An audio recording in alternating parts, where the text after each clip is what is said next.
In the dim light of the apartment, Emily stared at her boyfriend, James, as he slept soundly beside her. She had been noticing strange things about him ever since they moved in together 3 months ago, but tonight felt different, more unsettling. It started with the odd, mechanical sounds that seemed to come from inside him whenever he thought she wasn't paying attention. And his eyes, sometimes in the right light, they seemed to flicker like the screen of an old television. 3 weeks ago, Emily found an old leather-bound journal hidden beneath the floorboards of their bedroom closet. The journal was filled with cryptic notes and drawings that looked eerily similar to schematics for mechanical parts, not unlike those of a complex machine. James had laughed it off when she showed him, explaining it was a prop for a role he was considering in an upcoming indie film. But Emily wasn't so sure. Last night, the weirdness escalated. They were watching a movie when the power suddenly went out.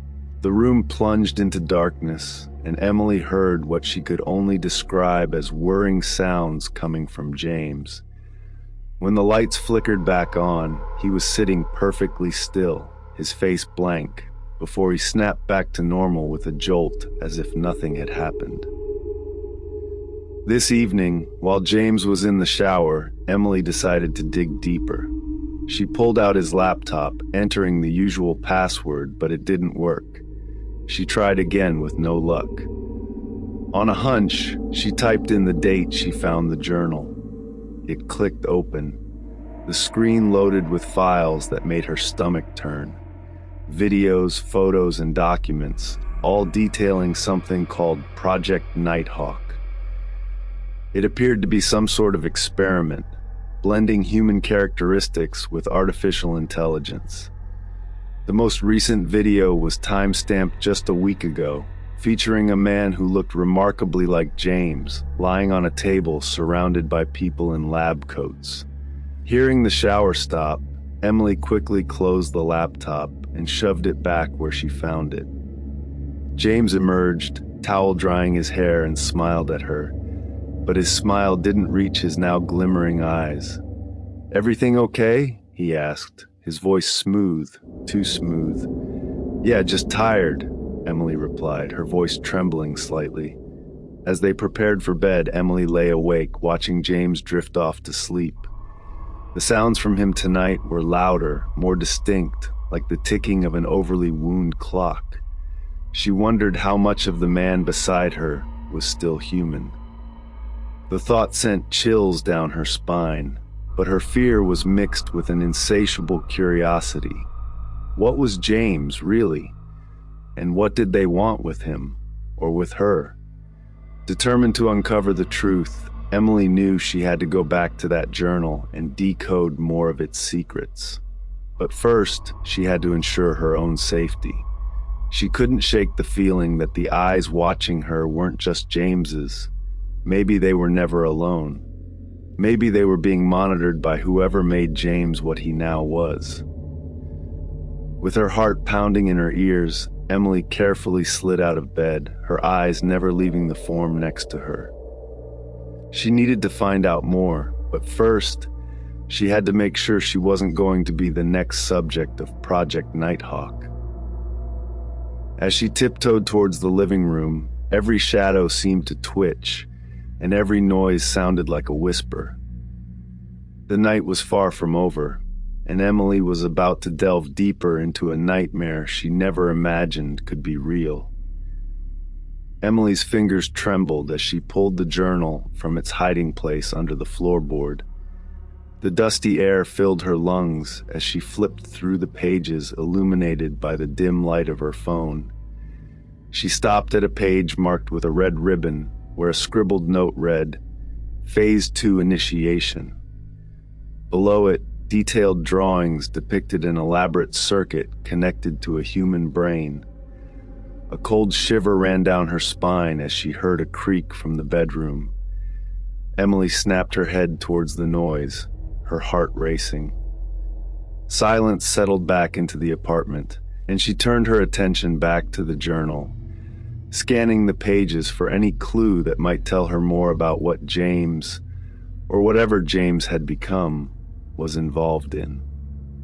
As she read, Emily learned that Project Nighthawk was not just an integration of human and machine, but a full-blown attempt to create a sentient being, superior in every cognitive aspect and capable of independent thought, yet under control. The notes suggested these beings were implanted with a kill switch, a fail-safe hidden within their design. The sound of footsteps startled Emily. She quickly hid the journal under the couch cushions and pretended to be adjusting the thermostat.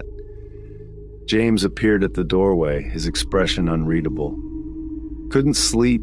he asked, his voice void of the warmth it once held. "Just a bit chilly," Emily replied, forcing a smile. "I'll be right there." James nodded and disappeared back into the darkness of the bedroom. Emily waited, listening to the faint ticking sound as James settled back into bed. Once sure he was still, she retrieved the journal and continued her investigation. One entry detailed a facility location where the subjects were modified and monitored. It was not far, a decommissioned hospital on the outskirts of town. Emily's mind raced with thoughts of visiting the site, searching for any evidence that could help her understand what James was part of, and perhaps how to save him, or end what he had become, if it came to that. She also found references to a Dr. Helen Myrick, the lead scientist behind the project. If she could reach out to this Dr. Myrick, perhaps she could understand more about James's condition and the true purpose behind these experiments. Her decision was made. She would go to the facility and find Dr. Myrick.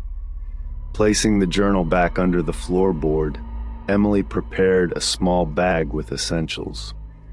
She glanced at the bedroom door, a plan forming in her mind. She would have to leave before dawn, while James was still in his dormant state. Just as she zipped her bag, a sudden, sharp static noise erupted from the bedroom. It was followed by a distorted voice, not quite James's, saying one chilling word, "Emily." Her blood ran cold. They knew she was aware, and now she was a threat. Emily realized she had to leave now, or she might never get the chance. Grabbing her bag, she opened the apartment door, stepping into the dark, cold morning. The unknown awaited her, and every step was a step into deeper shadows. But Emily knew too much to turn back now, and her fight for answers and perhaps survival was just beginning. As Emily stepped into the cold, misty morning, her breath formed tiny clouds in the air. The street was eerily quiet, with only the distant hum of the city life breaking the silence. Her heart pounded as she made her way toward the old hospital, her mind replaying the distorted voice she had heard. It wasn't just a mechanical malfunction, it was a warning. The abandoned hospital loomed in the distance, its shattered windows like hollow eyes watching her approach.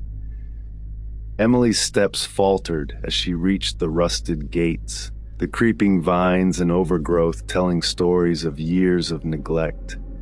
She pushed through, her flashlight beam cutting through the darkness inside. The inside of the hospital was worse than she had imagined. Graffiti covered the walls, debris littered the floors, and the smell of mold hung heavily in the air. Emily's flashlight flickered as she descended into the basement, the supposed location of the Nighthawk facility. She found the lab hidden behind a steel door, surprisingly intact.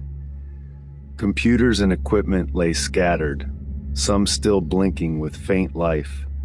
Papers and folders were everywhere, and in the corner stood a large, ominous machine, resembling the schematics she had seen in the journal.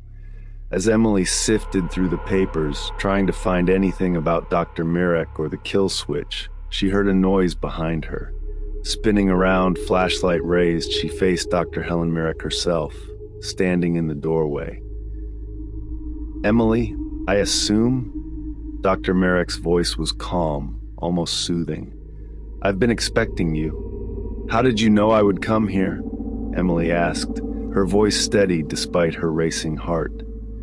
Dr. Merrick stepped closer, her eyes reflecting a mix of sadness and resolve. Because, Emily, you are part of the project, just like James.